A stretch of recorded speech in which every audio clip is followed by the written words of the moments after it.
Hi, my name is Åse Wegerif and welcome to my channel, which is for you who grew up with a narcissistic mother. And in this channel I talk about the experience of that and the effects of that in your life today. Even if it's decades later, you probably still feel the effects of it, and you may be in a process of untangling yourself and healing and creating a good or at least better life for yourself. So in this video I want to talk about sibling relationships, because in a system like this where the mother is narcissistic, she has an interest in creating different experiences in her children so that they in fact don't have a close good relationship where they are emotionally supportive of each other. It's her interest to come in between in every single relationship in the family so that she has control over these relationships. So this is what I want to talk about in this video, and my name is Åse Wegerif and I am a survivor myself, and I'm also a registered counselor. So I've stepped out of my own dysfunction, taken that long journey and healed myself through lots of therapy, and then I've trained as a counselor. So today and for many years I've been working with people who have this experience and helping them see what's really going on, see themselves and heal and grow. And if you're interested, I do work with people one-on-one from all over the world. Just send me an email. You can find the email on my YouTube channel. You're very welcome. But it's really sad, because your narcissistic mother, it just doesn't really end with her. She, being narcissistic, has probably a very dysfunctional relationship with everyone, because that is the only thing she knows. Yet she won't own it. She won't any dysfunction, anything that's problematic in the family relationships. She will have a scapegoat who is being made responsible for everything. So she doesn't really acknowledge anything. She doesn't really learn anything. She doesn't grow in any way. She just is very emotionally damaged and immature, and this is how the family life is always across years.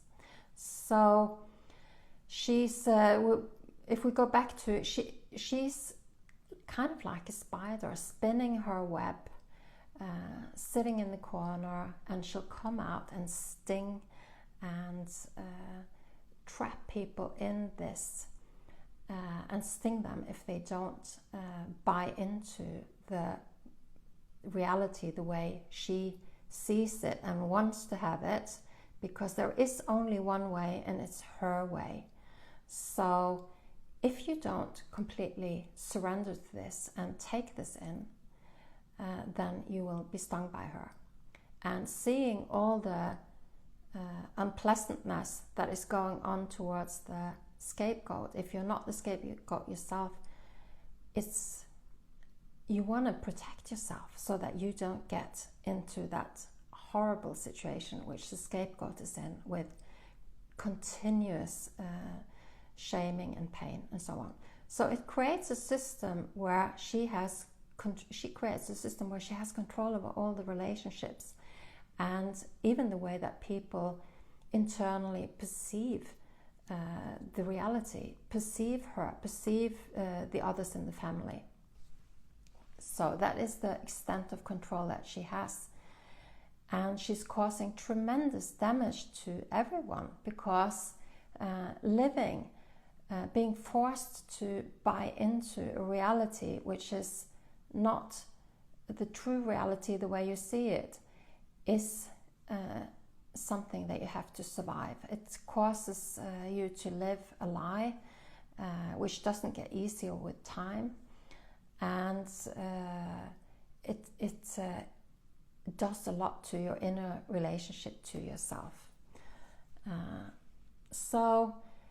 But when you are the one who has become aware of the fact that your mother's a narcissist, or you're in the process of that, it's really lonely, because you see something that is so dark.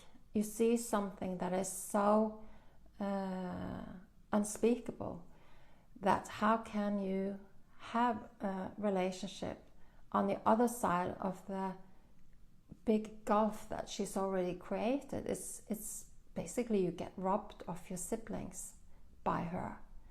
And so if you were to speak up or try to talk to your sibling, and maybe even hoping that through a dialogue that you can reach them, then most of the time, probably 99.9% of the time, you're gonna get rejected. You're gonna be looking as if you are the one who is completely saying crazy, unacceptable, horrendous things about your own mother, which is just something that in our culture we don't do that.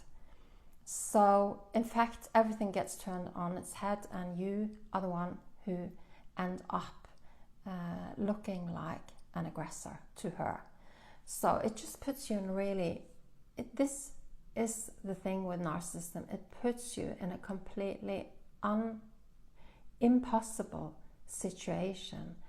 And a narcissistic mother does affect all the relationships, and she splits you apart, so that most of the things, if you talk about anything, if you have contacts with each other, she wants to be in the middle of that, so that you don't really have direct contact much with each other. She's made sure of that you don't have trust there anymore, by standing behind the lines from you were little, and making sure that there was so much pain, so many hard, tough situations that you can't reach each other anymore. So it's just really, I have another video on this. I'll put a link in the description. It's been a really much seen video, and if you haven't seen that might really go much more into this. It's a very popular video, so that might be something to look at. The link is in the description. So yes, but the main point is that she's got favorites in her siblings. One is favoritized, the other one is demonized, and others are just witness and being pulled to be on her side. And then you get pulled into actually harming the scapegoat, who ends up all on their own. So without you even wanting to, you're used to cause harm, which causes a lot of pain, a lot of guilt, even if you're not aware of it, because the pain is so big that you might try not to feel it. So,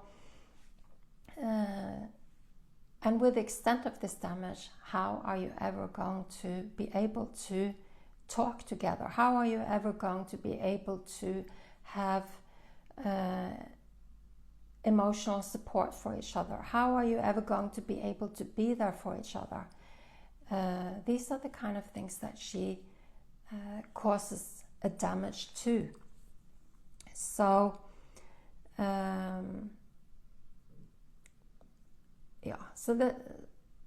so there's a lot of heartache here, and there's a big wedges between you,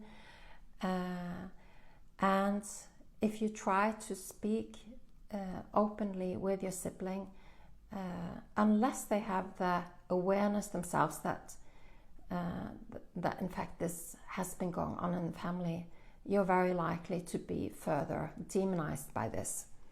So it's unfair, it's painful, and often what happens as well is that the sibling who hasn't been in the scapegoat role, maybe been in golden child role, will have ended up being entitled, will have ended up taking on narcissistic traits themselves, and will be behaving to you, relating to you from that perspective. So you get it from your mother, and then you get it from your siblings afterwards. So I hope that this has put words on, if this is you, if you've had this experience, then I hope that this helps you in the way that your experience is validated, in that you are seen and heard, in that you're not alone, in that this is real. It's not you making it up. It's, these things are really, really healing for people. So I hope that this has helped you. And if you find that it has, then I would love it if you would subscribe, like, or comment. And you can also join my email community if you want. The link is below the video. And yeah, you can work with me as well. Just send me an email if you're interested in one-on-one work with me. And yeah, I hope to see you again, and have a nice day.